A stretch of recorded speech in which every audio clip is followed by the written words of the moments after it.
Luigi is going to be an inspiration to us all today. While Luigi is associated with being the coward, with being the guy who is always shaking in his boots, when the word Luigi in Japanese literally translates to similar, or to be more crude, copy. Luigi, the color palette swap. Luigi, who started off as literally just a green Mario, so then there is a player 2. Luigi, who is known for Luigi's Mansion, shaking in his boots, always being in Mario's shadow. Ladies and gentlemen, I'm going to convince you by the end of this video that not only is Luigi not number 2, or in other words, number 2 isn't actually bad, but Luigi is a real life inspiration to all of us. I want all of us to feel better by the end of this video and know that strength actually lies within, and especially the power of attitude, because Luigi could have easily played the victim card. Why bother? Why even try? He's just green Mario. But time after time after time again, he has proven us wrong. He has carved out his own personality, his own character. I think Luigi is actually brave and something to aspire to, as opposed to just a guy always shaking all the time. Now, in case you're new here, my name is George and welcome to Gaming My Whole Life. That's right, we are delving into a very strange niche. I have no idea if there's any interest here, but those of you who have been subscribed to me long enough know that outside of video games, I'm actually really big on psychology. I'm actually really big on self-development and so forth. And yes, am I looking too deep into fictional characters? You know, these Italian plumbers in a made-up universe developed by Japanese people loved all around the world?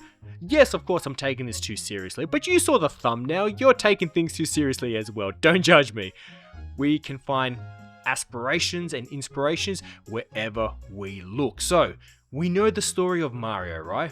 We see Mario everywhere. Mario's name is before everything. Mario Party, Super Mario World, Mario 3D, Mario. Apart from the Luigi's Mansions games, you don't see anyone else's name there. However, Luigi, my man, he's made me proud. He's made me proud, right? Because think about his position. He is literally just number 2. He is the green Mario. He could have given up trying. He could have held resentment towards Mario. Why is Mario getting everything? I mean, after all, if you think about it objectively and even a little bit mean, Luigi is the in better shape, taller brother. Why is his shorter, plump brother getting all the love? Not that this is an attack on Mario, but I'm talking about sibling rivalry and the attitude and the defeatist outcome which a lot of people would have inherited and ran with if they were in his similar shoes. Imagine you are a sibling, your brother, your sister. They are the ones that always get all the applause. They are the ones that are always better than you. They are the ones you are always being compared to. And the one time you stuff up, you're looked down on. You're laughed, like in Luigi's Mansion. But it's not as clear as it looks, right? So firstly, credit where credit's due. Luigi has always been right there. Even if it's been with the number 2 label, Luigi is there. From the very Mario Brothers game, he is the other brother. Yes, he's the green Mario, but he's there. The developers actually wasted no time giving him his own uniqueness as early as the very next game in Mario 2. I would argue that while Mario was meant to be the more well-rounded character, Luigi had the massive jump and his crazy legs. He was more fun. He could let you reach areas that Mario had no chance of reaching. So from his very first side-by-side entry where you could play him solo outside of the first game, he already was given a little bit of a leg up. And he was always there. Mario 3, he's right there. We jump to the Super Nintendo. We leave the Nintendo era and go to the Super Nintendo era. Super Mario World. He is right there. And he's in every single spin-off game. Mario Tennis, Mario Golf, Mario Party. Almost anywhere where the name Mario appears, Luigi is there. Luigi is there. Now, let's talk about the whole Luigi is a coward thing. I don't think he's a coward. I think he was put in a very difficult situation, and we don't know how Mario would behave himself because he was never in it. So let's look at Mario. His very first fully by himself, fully 3D adventure. What was that? Mario 64 on the Nintendo 64. So what sort of world was Mario introduced?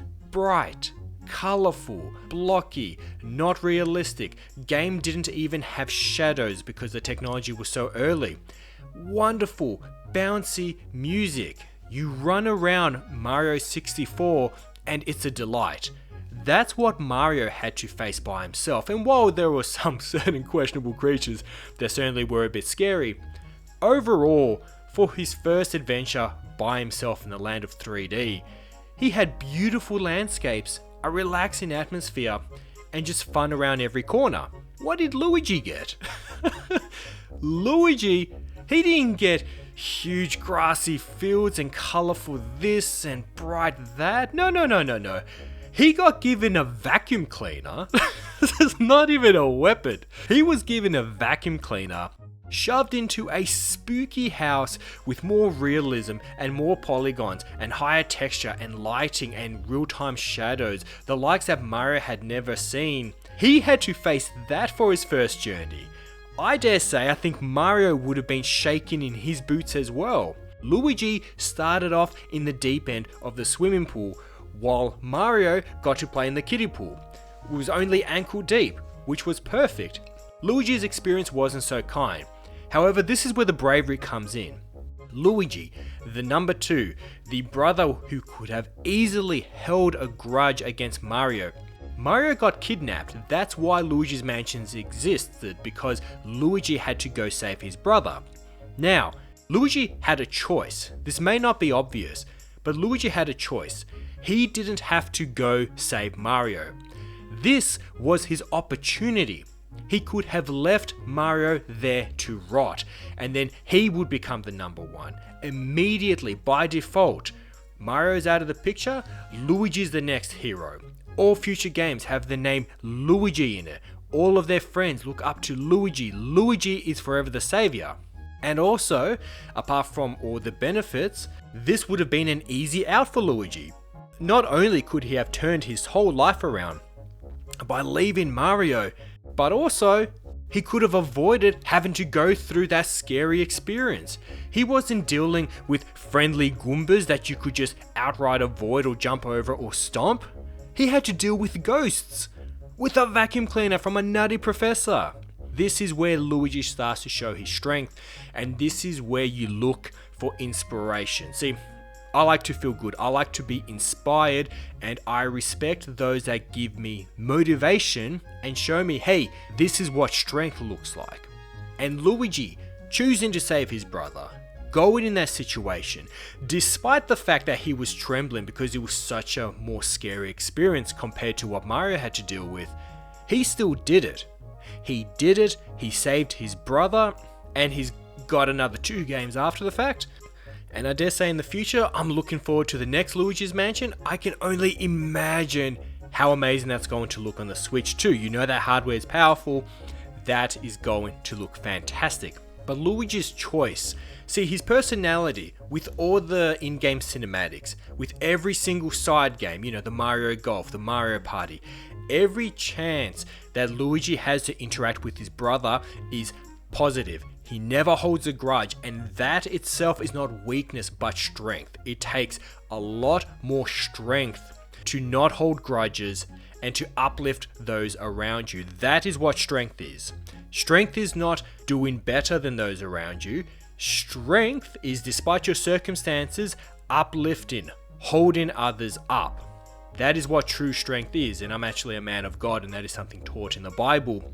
You hold other people up. The true winners are actually servants of others.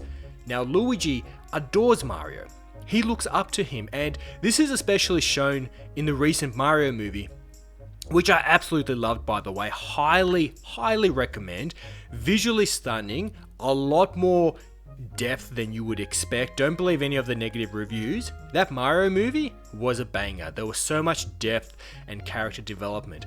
And Luigi, with love in his eyes, trusts Mario completely. Completely trusts him, is not resentful. Luigi, even unfortunately, had to be the one saved in that movie, so we didn't get enough time to spend with Luigi. But he continued, no matter what. He never lost hope in his brother. Regardless of his circumstance, Luigi could have woe is me till the cows come home. Because he has enough reasons, he has enough excuse. Why even try? Why even try if his best efforts are going to be compared to his more successful Mario brother, right? Why? But he does. And he doesn't do it resentfully. He doesn't do it plotting Mario's demise. He has chances to let his brother fail, but no, he goes in there and he saves him. Luigi is an example of your circumstances don't matter. Your attitude is what matters, and that's why I look up to Luigi. It isn't just because we're both tall. I happen to be tall in real life. Luigi could have been such a boring character, but he tries his best. He always lets his heart lead him first. It's quite clear. He just wants to be happy. He just wants to look after his friends, and he's there every step of the way with his brother. He's not egotistic. He's not leaving Mario alone saying, "No, I need to do my own thing." He is content to be with his brother. If he happens to have a moment to shine, cool. If he doesn't, it doesn't matter because it doesn't define him. Now, I hope you lovely ladies and gentlemen only take the good from this. This video is absolutely not about attacking Mario or anything like that, or woe is me in about second place. I'm saying there's great inspiration here, and that this fictional character is a lot deeper than maybe you may have thought just looking on the outside. I think Luigi's a gun. Let me know down below in the comment section. I'm considering making a little bit of a series out of this. Having a look at fictional characters, diving a little bit deeper, seeing who can inspire us. Because who doesn't want a bit of inspiration? Who doesn't want a little bit of feel good? And who doesn't want more of a guide to be better? Because inspiration can be applied to every area of your life. Anyways, with that being said, ladies and gentlemen, God bless you all, take care, and I'll see you for the next video. Alright, bye bye.